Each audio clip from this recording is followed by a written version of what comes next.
one of the fastest growing types of beverages these days. And that concerns public health officials. Dr. Malika Marshall takes a closer look now at an industry that isn't regulated the way other food companies are, and that, some people say, has made them sick.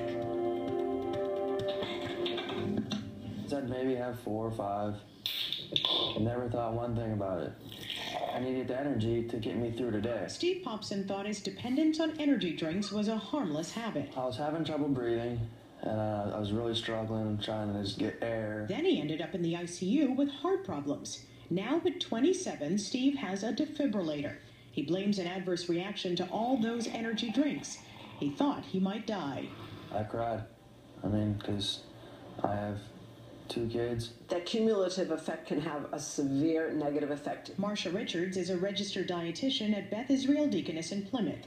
She's seeing more and more people rely on energy drinks for a quick pick-me-up, and she doesn't like it.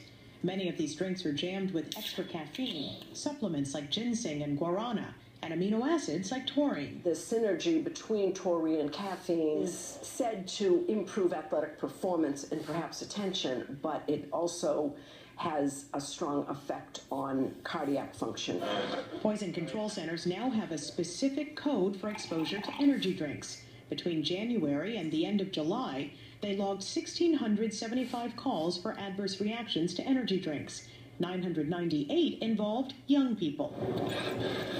Now, soda is considered a beverage, which means it's regulated by the Food and Drug Administration. Energy drinks are sold as supplements, which means they don't have to be tested by the government. It is definitely a public health threat. Senator Ed Markey is particularly concerned about how these drinks are being marketed to young people. He co-wrote this report. What exactly are you asking the energy drink industry to do? They should just stop their marketing on social media to kids. And we know that these companies are using those media in a way that they know can attract more kids to use their product. The American Beverage Association maintains energy drinks have been consumed safely for years, adding, quote, leading energy drink manufacturers go far beyond all federal requirements when it comes to labeling and education.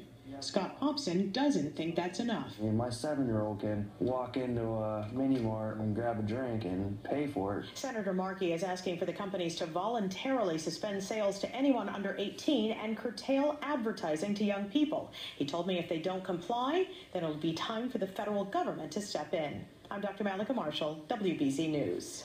Now, there is a move on Beacon Hill to regulate energy drinks. State Representative James Murphy has filed a bill banning the sale of drinks to anybody under the age of 18. Well, coming up, something good is brewing for the Bruins, at least in the